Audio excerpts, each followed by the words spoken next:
안녕하십니까. 이 방은 제가 묵상하고 기도하고 혼자 연구하고 독서하는 제 골방입니다. 여기서 늘 강의를 합니다. 오늘 하는 것도 예수님의 죽음과 우리의 생명 11강입니다. 주제는 예수님의 순환 여정에 대해서 살펴보고자 합니다. 첫 번째, 처음 새 복음서가 예수님의 죽음을 이야기하고 해석하는 방법에 대해서 알아봅니다. 어떤 독자들은 다음과 같이 물을지도 모릅니다. 우리는 왜 연구 과정에서 곧바로 복음서들에서 시작하지 않았는가요? 두 가지 이유가 있습니다. 첫째, 바울의 편지들, 특히 그가 직접 기록한 편지들은 복음서들보다 오래되었다. 따라서 그 서신들은 바울뿐만 아니라 그의 시대에 있었던 선교하는 기독교 공동체의 초기 선포에 대한 보다 좋은 통찰을 제공해 준다. 둘째, 여기에 두 번째 이유가 더해지는데, 복음서들은 개념적인 성명보다는 오히려 예수님의 죽음이 의미하는 바를 이야기체로 설명하며 작업한다. 복음서들은 이로써 한편으로는 기독교 교회의 순환 경건성을 수백 년에 걸쳐 각인시켰다. 하지만 복음서들이 이 주제에 대하여 말하려는 것을 개념적으로 파악하는 일은 그리 간단하지가 않다. 그럼에도 불구하고 우리는 이 작업을 시도해 보려고 하며 이 점에서 명확하고 분명하게 인식 가능한 특징을 보여주는 마가복음으로 시작하고자 한다. 1. 십자가에 달리신 하나님의 아들. 마가의 십자가 신학. 첫눈에 마가는 순환 이야기보다는 성공 신화를 전해주는 것처럼 보입니다. 왜냐하면 복음서의 첫 부분 마가복음 1장 14절에서 8장 26절까지는 군중이 예수님에게 쇄도하고 감탄하는 일처럼 세인의 이목을 끄는 기적 이야기들로 가득 차 있기 때문이다. 그러나 이미 일찍부터 마가는 백성의 종교적 정치적 지도자들이 예수님의 행위가 자기들의 확신과 관심에 대립한다는 이유로 예수님을 죽이려고 결정했다고 보도하고 있습니다. 마가복음 3장 6절 보세요. 이 치명적인 적대관계는 이어지는 이야기에서 점점 더 강화됩니다. 마가복음 11장 18절, 12장 12절, 14장 1절 보세요. 사람들이 이 모든 일을 행하시는 분이 누구이신지를 물으면서도 정확한 대답을 찾지 못한다는 언급들도 독자들을 위한 신호입니다. 제자들도 예수님이 누구이신지를 정말로 이해하지 못합니다. 이로써 다음의 사실이 암시가 됩니다. 즉 아직은 예수님이 누구이신지를 알 수 없습니다. 중간 부분 마가복음 8장 27절로 10장 52절은 실질적으로도 복음서의 중심을 나타냅니다. 그 단락은 메시아이신 예수님에 대한 베드로의 고백으로 시작합니다. 그러나 예수님은 제자들에게 그 사실에 대하여 침묵할 것을 명령하시고 자신의 첫 번째 순환 예고로 응답하십니다. 마가복음 8장 31절. 예수님의 죽음과 부활 예고는 두 번 더 유사한 말들로 반복됩니다. 마가복음 9장 31절, 10장 33절로 34절도 보세요. 세 번의 순환 예고들은 그렇게 해서 일종의 후렴구를 이루는데 이를 통해서 실제로 무엇이 중요한지가 거듭하여 명백해집니다. 이러한 인상은 제자들의 예수 따름이 가져올 결과들을 주제로 하는 각각의 순환 예고가 제자들과 나눈 대화를 통해 확장되고 있다는 사실로 인해서 강조되고 있습니다. 이 순환 예고들 중 첫 번째 것은 인자가 많은 고난을 받고 버림받아 마가복음 8장 31절이라는 표현을 통하여 특별한 강조점을 갖게 됩니다. 이로써 죽음을 향한 예수님의 길이 유감스러운 오해를 나타내기보다는 필연적이라는 사실이 분명해집니다. 그러나 예수님은 이 필연성의 근거가 어디에 있는지는 언급하시지 않습니다. 독자들은 서로 다른 설명들을 보충할 수 있습니다. 첫째, 그들이 그리스도인이라면 예수님이 자신의 죽음으로 인간들을 구하시기 위해서 죽으셔야 한다는 점을 생각하게 될 것이다. 이 방향으로 가는 암시들은 몸값에 대한 말씀인 마가복음 10장 45절과 성만찬 말씀인 14장 22절로 24절에서 볼 수 있을 것이다. 둘째, 그러나 마가가 예수님의 활약에 대해 점점 더 거세지는 저항을 묘사하는 방법은 하나님의 이름으로 활동하신다는 예수님의 주장과 관련하여 갈등을 결코 피할 수 없었음도 연상시킬 수 있다. 하나님의 통치가 결국 사랑의 삶으로 나타나는 곳에서는 정치적, 종교적인, 인간적 권력의 자기 주장과의 치명적인 갈등에 이르지 않으면 안 된다. 셋째, 마가가 예수님의 십자가형에 대하여 이야기하게 될 방식은 예수님이 누구이신지, 그리고 하나님이 그분을 통하여 어떻게 행동하셨는지가 인식될 수 있는 장소로서 십자가를 선택하신 하나님의 주권적인 결정이 그 필연성 뒤에 있다는 사실도 가리킬 수도 있다. 죽음을 향한 예수님의 길이 제자들 그리고 이로써 후대의 공동체에게 의미하는 바가 무엇인지가 나타난다는 점을 통해서도 이 중간 부분은 그 특유의 특성을 갖게 됩니다. 첫 순환 예고에 이어지는 것은 자신을 따르고 그 뒤를 따라 자기들의 십자가를 지고 오라고 제자들을 부르시는 예수님의 말씀입니다. 마가복음 8장 34절. 그 일이 반드시 순교를 포함해야 하는 것은 아니지만 예수님처럼 내줌의 길을 갈 준비는 포함됩니다. 예수님과 복음을 위해서 목숨을 바칠 준비가 된 사람들이 자신의 목숨을 구하고 얻을 것이라는 예수님의 다른 말씀 마가복음 8장 35절은 이 점을 강조하고 있습니다. 두 번째와 세 번째 순환 예고에 이어지는 예수님의 말씀들은 가장 큰 자가 되거나 첫째 자리를 차지하려는 제자들의 노력에 반대합니다. 마가복음 9장 33절로 37절, 10장 35절로 45절 보세요. 무엇보다 중요한 것은 10장 35절로 45절의 단락입니다. 그 단락이 이미 예수님의 순환으로 넘어가고 있음을 뚜렷하게 보여주기 때문입니다. 예수님은 먼저 세베대의 아들들에게 순교자의 죽음을 예고하신 후에 자기 시대의 사회 속에서 나타나는 권력 추구와 통치 이념에 그렇지 않은 제자 공동체를 대비시키십니다. 그 공동체에서는 서로 섬기는 일이 중요합니다. 그런데 그 근거는 예수님의 길과 모범으로 설명됩니다. 마가복음 10장 45절에서 인자가 온 것은 섬김을 받으려 함이 아니라 도리어 섬기려 하고 자기 목숨을 많은 사람의 대속물로 주려 함이니라 라고 말씀합니다. 이 말씀 여러가지 관점에서 중요합니다. 1. 예수님의 삶과 죽음은 섬김이라는 핵심으로 요약된다. 예수님의 죽음은 다른 사람들을 위한 그분의 삶의 결과이다. 2. 그분의 죽음이 주는 의미는 몸값이라는 핵심으로 바꿔서 표현된다. 그 단어는 이사야서 43장 3절로 4절을 연상시키며 많은 사람을 위하여 라는 용법은 이사야 53장으로부터 오는 자극들도 받아들인다. 몸값이라는 개념은 하나님의 위임으로 인간들의 잃어버린 생명을 위해 대신 나서서 그들을 새로운 생명으로 해방시키시는 분의 생명희생을 설명한다. 이로써 다가오는 순환의 의미를 위한 명백한 신호가 주어지는데 이 신호는 성만찬에서 주어지는 해석의 말씀을 통하여 다시 한번 수용될 것이다. 마가복음 14장 22절. 3. 예수님의 삶과 죽음은 제자들의 섬김을 위한 모범일 뿐만 아니라 섬김을 비로소 가능하게 만든다. 그분의 삶과 죽음을 통한 섬김은 권력과 압제라는 악의 순환을 깨뜨린다.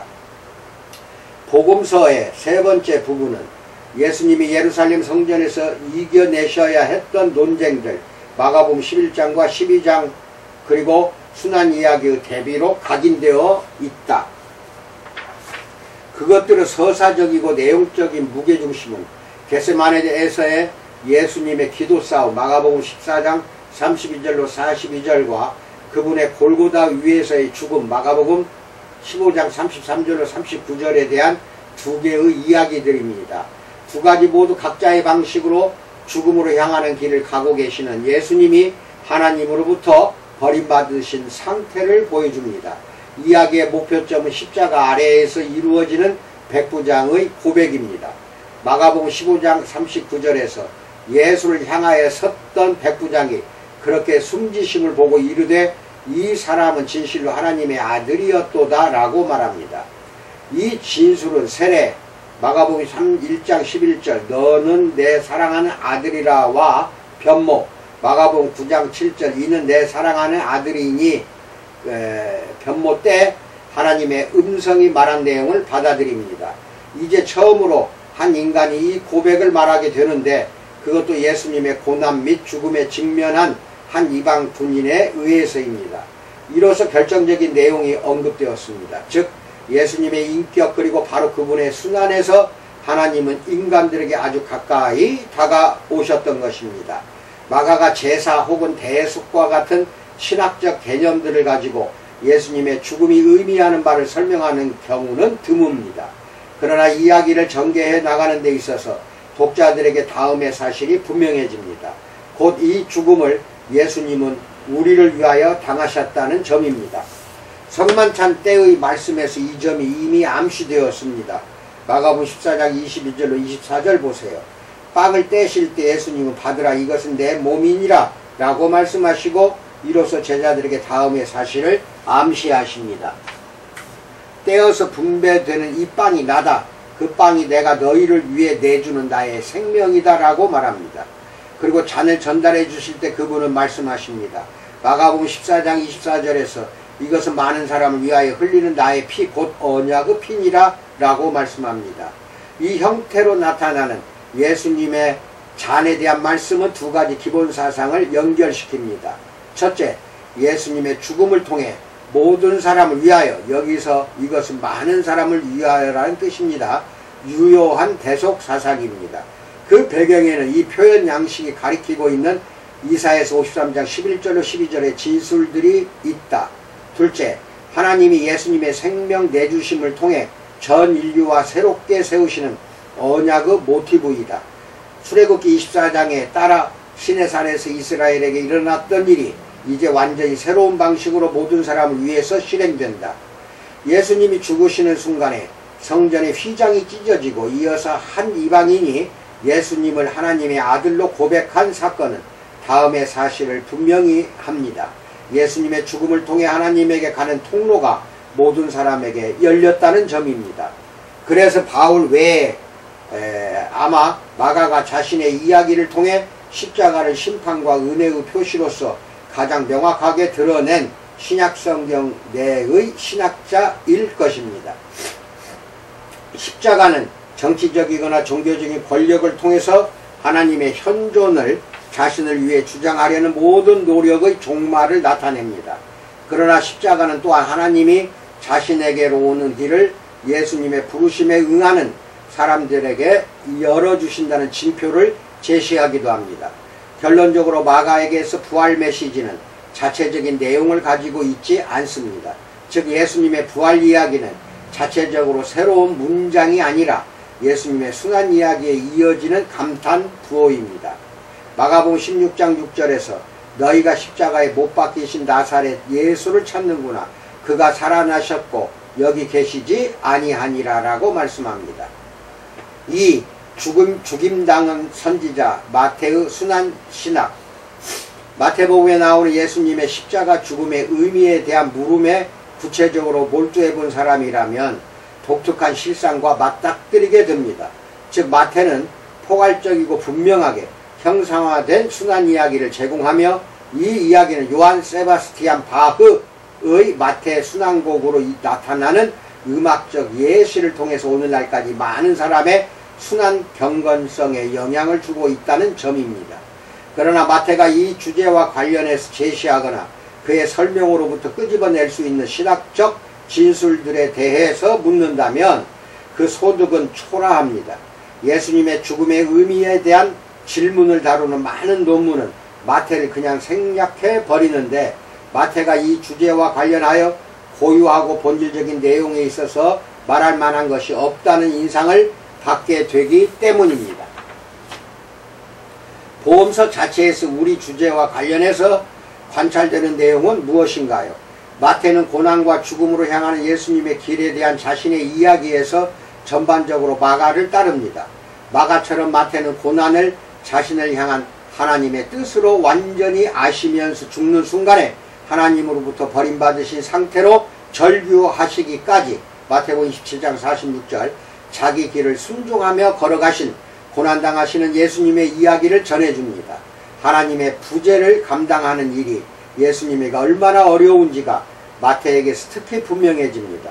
왜냐하면 그의 경우 예수님의 이야기는 하나님이 우리와 함께 계시다 마태복음 1장 23절을 뜻하는 임마누엘이라는 이름의 전조 아래에 있기 때문입니다.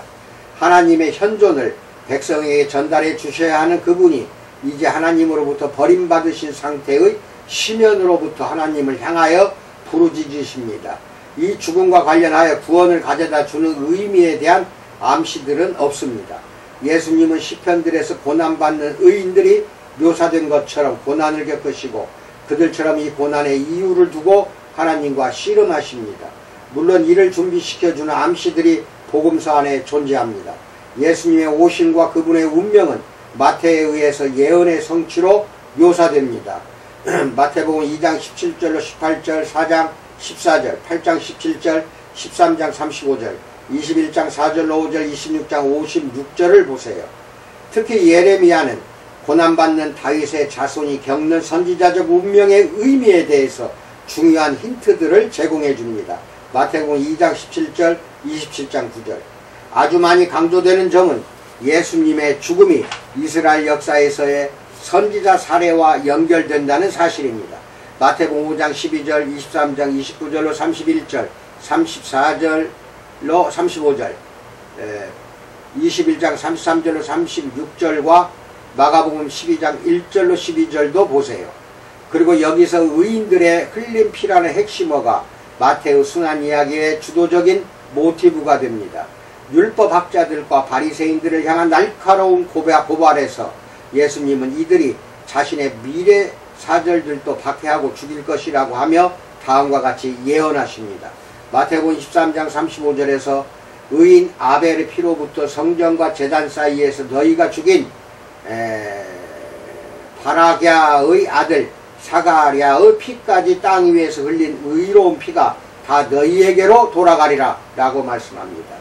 구약성경에서 처음 살해당하는 의인 창세기 4장 8절과 마지막으로 살해당하는 의인 역대하 24장 20절로 22절의 죽음에 대한 책임은 백성과 그 지도자들에게 있습니다.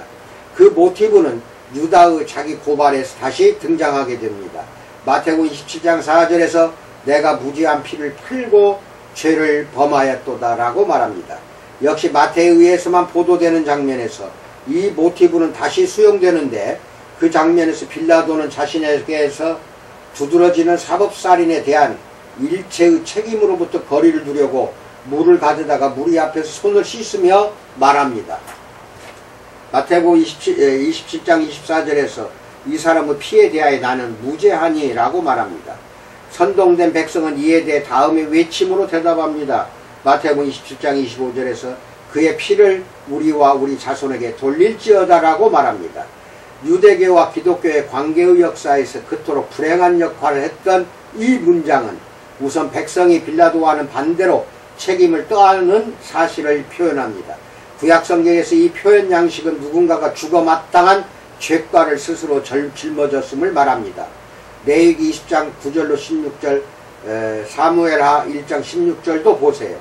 반대로 이것은 그와 같은 범죄를 경솔하게 저지르는 일에 대한 경고일 수도 있습니다. 확실히 여기서도 선지자 사례의 모티브가 배경에 놓여 있습니다. 왜냐하면 예레미야서 26장 15절에서 선지자가 자신을 위협하는 사람들에게 다음과 같이 말하기 때문입니다. 예레미야서 26장 15절에서 너희는 분명히 알아라. 너희가 나를 죽이면 반드시 무죄한 피를 너희 몸과 이 성과 이 성 주민에게 돌리는 것이니라 라고 말합니다. 마태가 보기에 예루살렘에 있던 백성은 이 점을 알면서도 행하려고 하였습니다.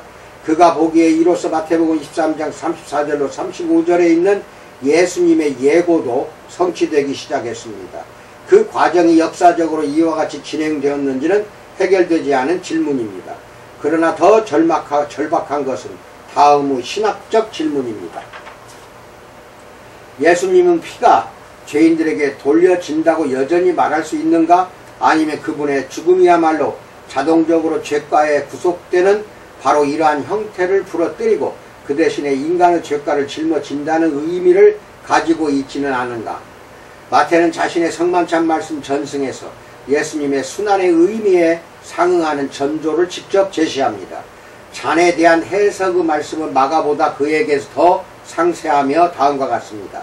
마태복음 26장 28절에서 이것은 죄사함을 얻게 하려고 많은 사람을 위하여 흘리는 바 나의 피 곧 언약의 피니라 라고 말씀합니다. 즉 이 무죄하게 흘린 피는 더 이상 고발과 사형 선고로서 죄인들의 머리 위로 돌려져야 할 것이 아니라 그들을 용서해주고 그들의 죄를 제거해야 합니다. 마태는 유대민족이 스스로를 예수님의 죽음이 가져오는 이러한 효과로부터 배제시켰다는 입장인가요? 아니면 그는 어쩌면 이 죄가를 모든 죄와 같이 예수님의 죽음을 통한 하나님의 속죄하시고 용서하시는 행위 아래 놓아두라는 일종의 초대로서 그 진술들 사이에 긴장을 열린 채로 놓아두고 있는가요?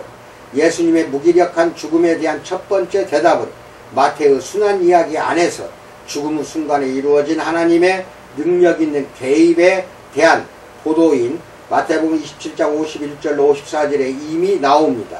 하나님의 숨겨진 현존을 이 사건에서도 암시하는 표시들은 다른 복음서들보다도 더 분명하게 묘사되는데 그 표시들은 근본적으로 이미 부활의 소식을 선취합니다. 즉 하나님은 참된 하나님의 사자로서 고난과 죽음도 떠맡았던 자기 사절 즉 예수 그리스도를 인정하십니다. 그렇기 때문에 그분은 이제 하늘과 땅 위의 주가 되셨고 그분의 메시지는 모든 사람에게 해당됩니다.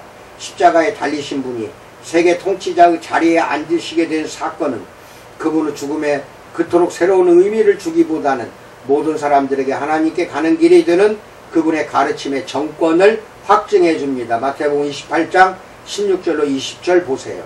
3. 고난받는 하나님의 종 예수님의 죽음에 대한 누가의 해석. 이상하게도 신학적인 연구 과정에서 수년에 걸쳐서 예수님의 죽음의 구원론적 의미에 대해 아무런 관심도 가지고 있지 않다는 비난을 받았던 사람은 마태가 아니라 누가였습니다.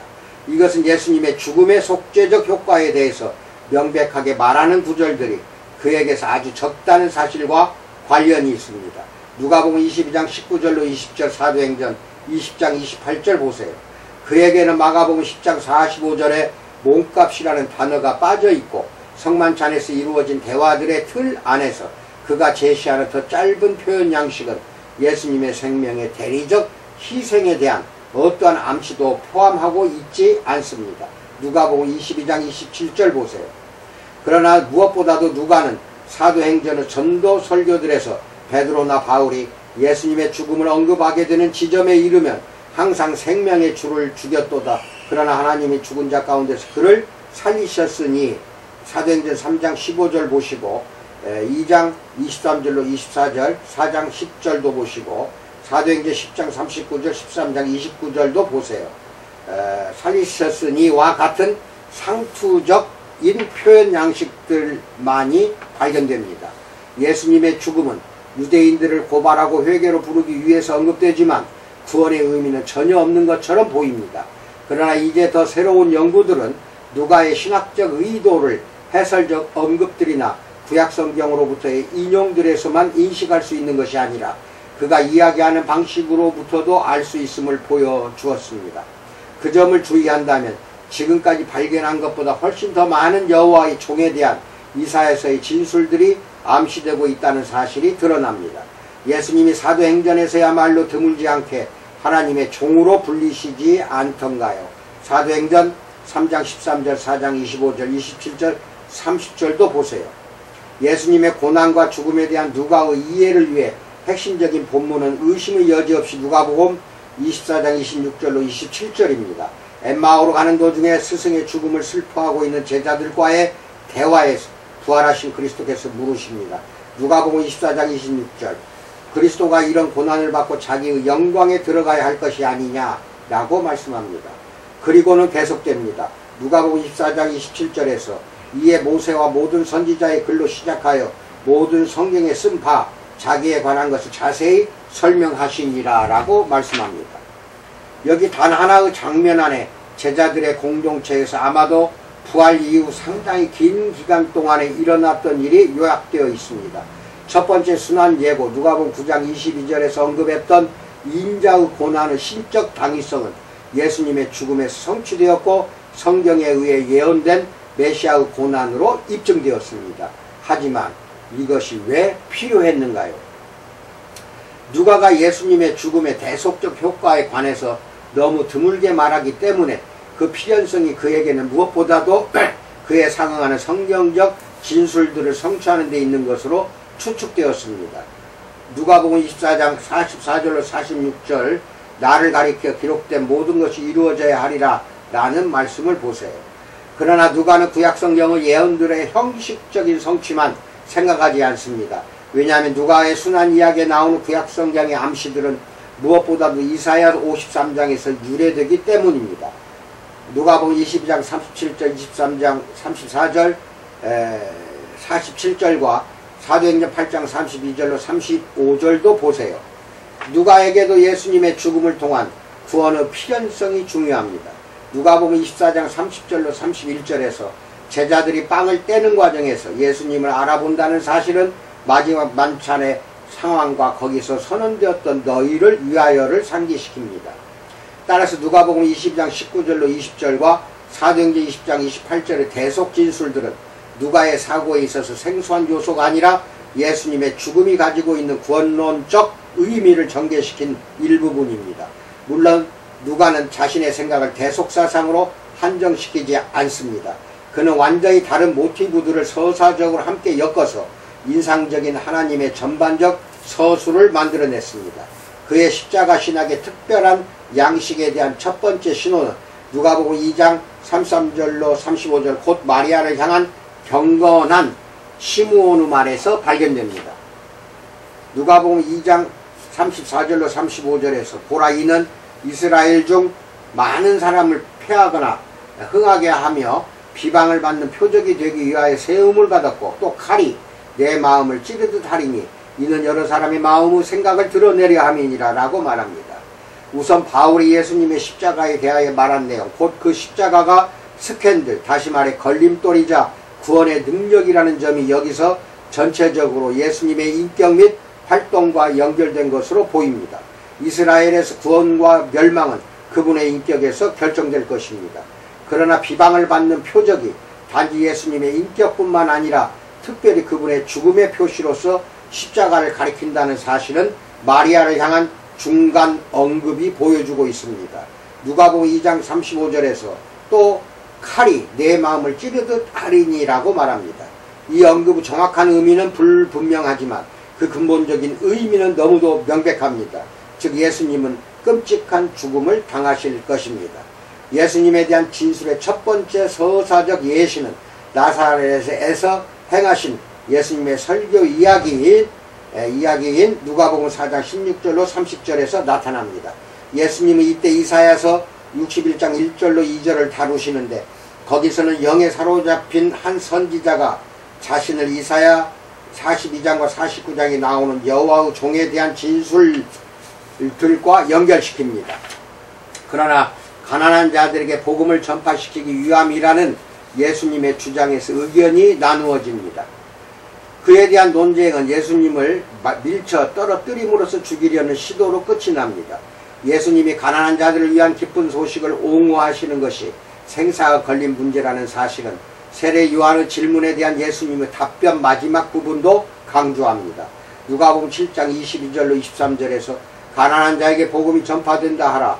누구든지 나로 말미암아 실족하지 아니하는 자는 복이 있도다라고 말합니다. 누가는 자기 독자들에게 다양한 관점들을 가질 것을 요구합니다. 즉 누가복음 9장 51절에서 그는 예수님의 사역의 마지막에 대한 예수님 자신의 성전 지명을 다음과 같이 표현합니다. 누가복음 9장 51절에서 예수께서 승천하실 기약이 차감해 예루살렘에 향하여 올라가기로 굳게 결심하시고 라고 말합니다. 하지만 누가복음 13장 32절에서 예수님은 헤롯이 자신을 죽이려 한다는 경고의 다음의 문장으로 답하십니다. 너희는 가서 저 여우에게 이르되 오늘과 내일은 내가 귀신을 쫓아내며 병을 고치다가 제3일에는 완전하여 지리라. 그러나 오늘과 내일과 모레는 내가 갈 길을 가야 하리니 선지자가 예루살렘 밖에서는 죽는 법이 없느니라 라고 누가복음 13장 32절로 33절에서 말씀합니다. 여기에 선지자들을 죽이는 예루살렘에 대한 탄식이 이어집니다. 이렇게 해서 누가복음 독자들은 이중적인 관점으로 예루살렘으로 가시는 도상의 예수님과 동행하게 됩니다. 즉 그것은 하나님의 종이 짊어져야 하는 고난 속으로 그분을 인도하는 길입니다. 그러나 또한 그것은 그 마지막에 종이 높여질 길이기도 합니다. 이사야서 52장 13절, 53장 11절, 누가복음 24장 26절 보세요. 여기까지 아멘 이상입니다.